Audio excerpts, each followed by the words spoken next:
रद्द ना होती हो, जो कभी मिथ्या भाषण नहीं करते हो।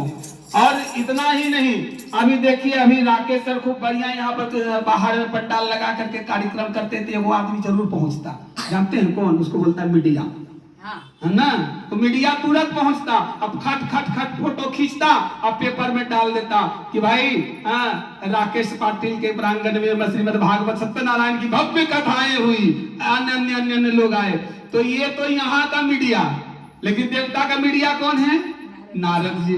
अगर इधर की बात उधर, उधर की बात इधर करनी है तो नारद जी को बुला लो, काम हो जाएगा। तो एक बार योगी राज नारद जी जो है भ्रमण करते हुए इस मृतलोक पर आ गए। अब बताइए, अभी जहां हम लोग वास कर रहे हैं, जहां हम लोग रह रहे हैं, इसको कौन सा लोक कहते हैं? मृतलोक। कौन सा लोक कहते हैं? मृत्युलोक। बोलिए, जोर से बोलिए। खाना नहीं खाए क्या? अच्छा ठीक है, प्रसाद ज्यादा खिलाएंगे, जोर से बोलिए। हाँ, तो ये मृतलोक है। मृतलोक क्यों कहा गया इसको? कि आए हैं सो जाएंगे, राजा रंग फकीर, एक सिंहासन चढ़ चला, एक बंधा जंजीर। ये मृतलोक है, जो आए हैं उसको जाना है। राम भी आए, मर्यादा का पाठ पढ़ाए और चले गए। हमारे भगवान श्री कृष्ण, हमारे आराध्य ठाकुर जी मुरलीधर भगवान भी आए, वो भी 105 वर्ष इस पृथ्वी पर रह करके वो उनको भी जाना पड़ा। ये महाराज आया, ये भी कुछ दिन में जाने वाला है, कोई रहने वाला इस धरती पर नहीं है, इसीलिए इसको मृत लोक कहा गया है।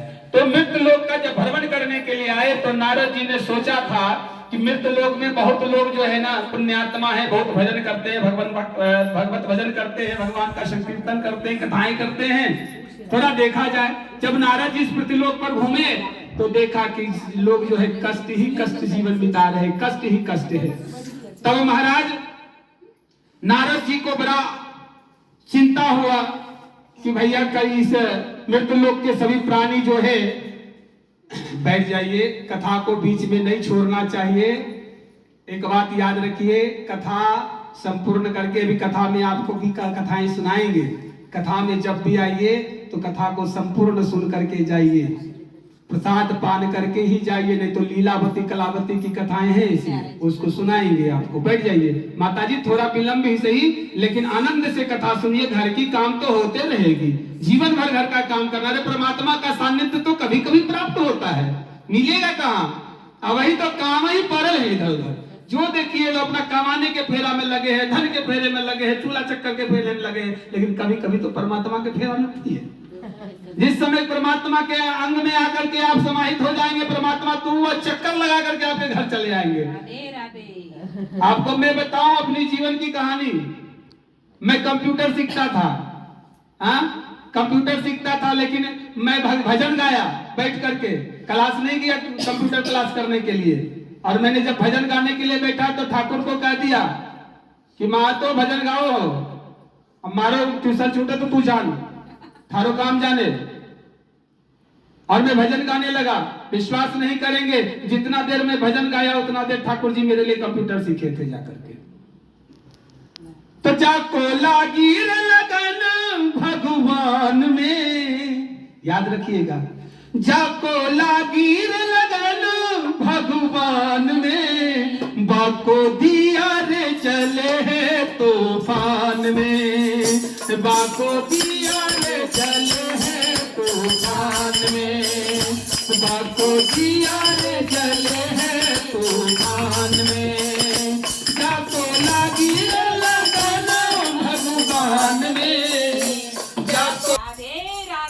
तो जिसकी सच्ची लगन भगवान में लग जाए, ये तूफान में भी अगर दिया जला दिया जाए तो परमात्मा उसको भी घेर करके अपनी दया रूपी चादर से घेर करके रखते, उसको बुझने नहीं देते। इसी प्रकार से नारद जी जो है जब इस मृतलोक पर घूमे हैं तो देखते हैं कि कष्ट ही कष्ट में जीवन लोग बिता रहे हैं। तब सोचते हैं कि अब इनके समस्या का समाधान कैसे करूं। तब नारद जी जो है सीधा वहां से वैकुंठ धाम की ओर प्रस्थान करते हैं, जहां श्री लक्ष्मीपति नारायण भगवान जो है शेष शैया पर बैठे हुए निद्रा अवस्था में लेटे हुए हैं। और वहां जब पहुंचते हैं तो नारद जी जब चलते हैं तो क्या कहते हैं, नारायण नारायण नारायण, बोलो नारायण नारायण नारायण, बोलो नारायण नारायण नारायण, हरि हो नारायण नारायण नारायण, नारायण नारायण नारायण नारायण, नारायण नारायण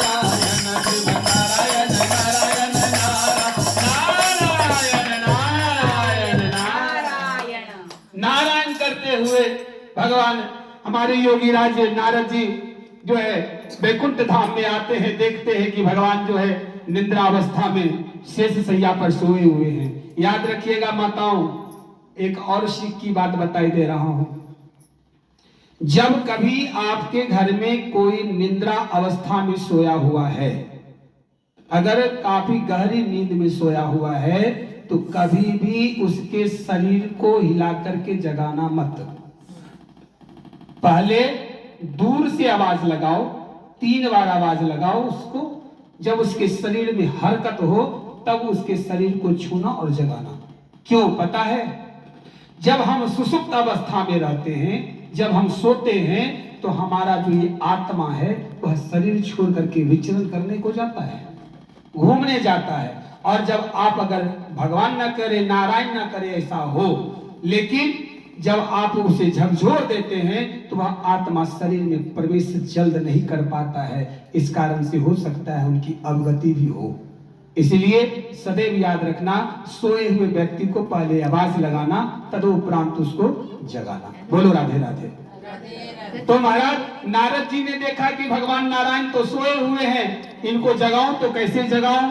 तब नारद जी ने कहा है कि शांताकारं भुजगसेनं पद्मनाभं सुरेशं विश्वाधारं गगन सदृशं मेघवर्णं शुभांगं लक्ष्मीकान्तं कमलनयनं योगिर्भिर्ध्यानगतं वन्दे विष्णु भवभयहरणं सर्वलोकैकनाथं।